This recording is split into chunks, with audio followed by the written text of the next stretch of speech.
semuanya, Assalamualaikum warahmatullahi wabarakatuh. Shalom, Om Santiastu, Namo Buddhaya, salam kebajikan untuk kita semua. Hai, perkenalkan nama saya Revian Salsabila yang saat ini ingin mempresentasikan.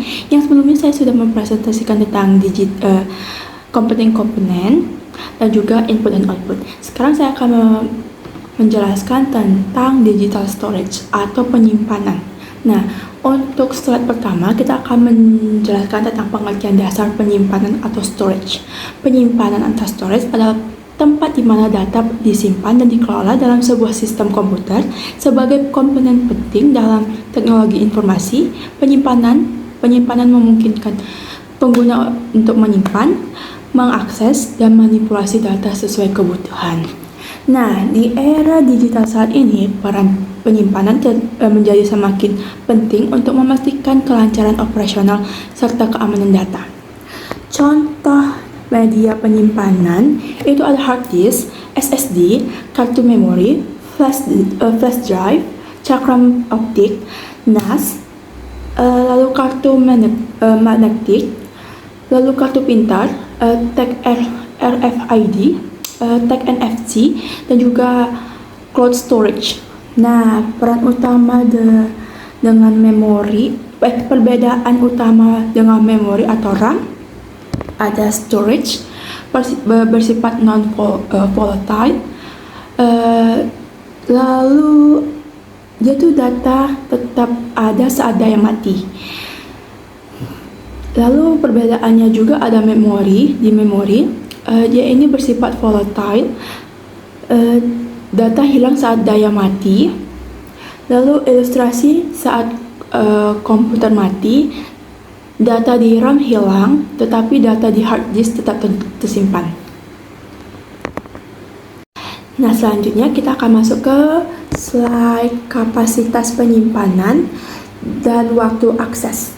Kapasitas penyimpanan adalah jumlah data yang dapat disimpan oleh suatu media penyimpanan, biasanya dinyatakan dalam satuan. Satuan kapasitas penyimpanan itu ada bit, byte, kilobyte, megabyte, terabyte, dan juga petabyte. Nah, semakin besar kapasitas penyimpanan, semakin banyak data atau file, aplikasi, dokumen, video, dan lain-lain yang dapat disimpan.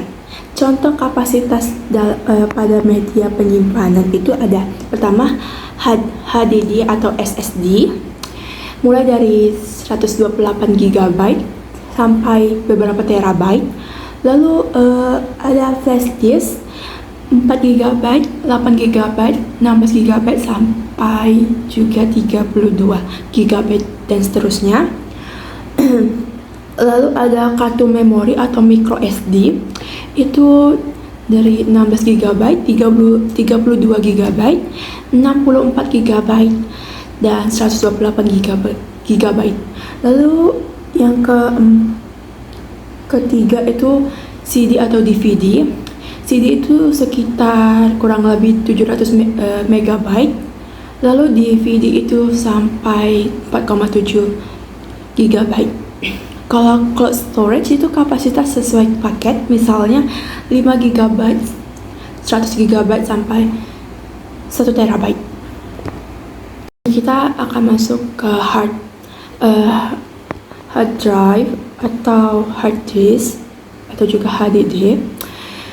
Hard disk adalah istilah umum untuk perangkat penyimpanan mencakup HDD atau mekanis, SSD elektronik, dan juga perangkat ini dapat dipasang secara internal dan di dalam perangkat atau eksternal melalui kabel. HDD menyimpan data pada piringan magnetik atau paleter yang berputar. Piringan ini terbuat dari aluminium, kaca, dan keramik dan dilapisi bahan magnetik. Struktur dan cara kerja di situ, media baca dan tulis. Lalu setelah proses formatting, piringan dibagi menjadi dua, yaitu track, jalur melingkar konsentris, lalu sektor, bagian kecil berbentuk irisan pada setiap track.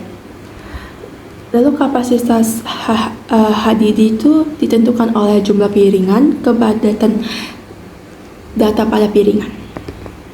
Selanjutnya kita akan masuk ke solid state drive atau SSD. Definisi SSD adalah media penyimpanan berbasis memori flash dengan prosesor internal dan tanpa bagian yang bergerak. Perbandingan antara SSD dan juga HDD itu, keunggulan SSD itu kecepatan sangat tinggi, lebih hemat daya, lebih tahan guncangan, menggunakan chip memori. Lalu keunggulan HDD itu ada kapasitas lebih besar, harga per gigabyte lebih murah, menggunakan piringan magnetik berputar.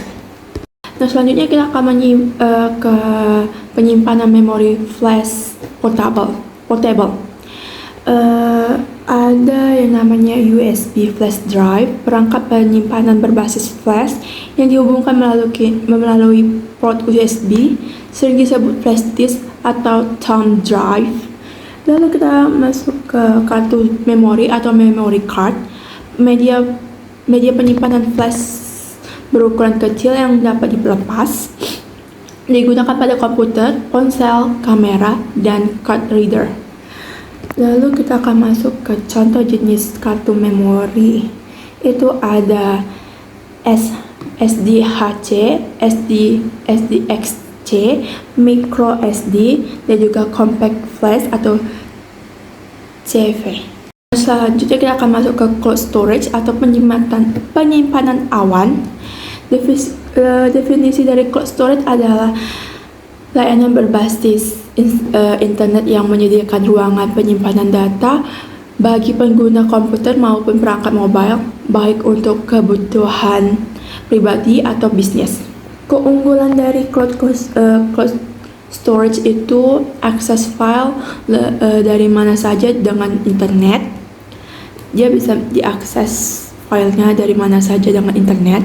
Lalu penyimpanan file besar secara instan, mudah berbagi file tanpa lampiran email, backup otomatis dan terpusat, skalabilitas sesuai kebutuhan, model layanan berbayar berdasarkan kapasitas dan fitur.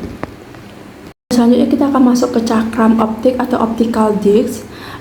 Cakram optik adalah media penyimpanan berbentuk cakram yang menggunakan teknologi optik. Jenis cakram optik yang umum digunakan adalah CD atau compact disc, lalu DVD, digital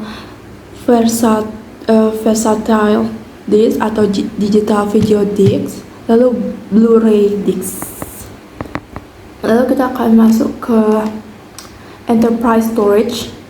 Perangkat keras perusahaan memungkinkan organisasi besar mengolah dan menyimpan data secara informasi, menggunakan perangkat yang dirancang untuk penggunaan insentif, efisiensi maksimal, dan ketersediaan maksimal. Penyimpanan perusahaan seringkali menggunakan teknologi. Selanjutnya kita akan masuk ke enterprise storage atau penyimpanan perusahaan. Penyimpanan perusahaan adalah perangkat keras yang digunakan oleh organisasi besar untuk mengolah dan menyimpan data dalam skala besar. Karakteristik utama itu dirancang untuk penggunaan intensif. Lalu kedua, efisiensi dan ketersediaan tinggi. Ketiga, umumnya menggunakan teknologi fiber channel atau FC sebagai antarmuka jaringan. Contoh teknologi enterprise storage itu ada RID mirroring, END stripping, lalu NAS, lalu yang kelima ada SAN atau storage area network, lalu ada magnetic tape. Lalu kita akan masuk ke other type of storage atau jenis penyimpanan lainnya. Ada kartu stripe magnetic, digunakan pada kartu kredit, kartu bank, dan kartu identitas lainnya. Lalu kartu pintar atau smart card, menyimpan data pada sirkuit terpadu atau chip di dalam kartu. Terdiri dari kartu kontak, kartu near kontak. Lalu yang ketiga ada RFID tag, digunakan untuk identifikasi otomatis berbasis gelombang radio. Yang keempat ada chip dan tag NFC, digunakan untuk komunikasi jarak dekat dan transaksi digital. Untuk kesimpulan itu ada penyimpanan digital merupakan komponen penting dalam sistem komputer yang berfungsi untuk menyimpan dan mengelola data secara aman. Berbagai jenis media penyimpanan seperti HDD, SSD, flash storage, cloud storage, dan enterprise storage memiliki fungsi serta keunggulan masing-masing sesuai kebutuhan pengguna. Sekian, segitu aja presentasi yang saya bisa sampaikan. Terima kasih. Maaf jika ada salah kata atau ada pronouns dalam bahasa Inggris saya yang agak nyeleneh dan juga sedikit ada agak mandit-mandit dalam menyampaikan informasinya. Mohon dimaafkan dan juga maafkan jika informasi yang saya berikan itu sedikit agak kurang nyambung atau gimana, maafkan saya. Bye-bye.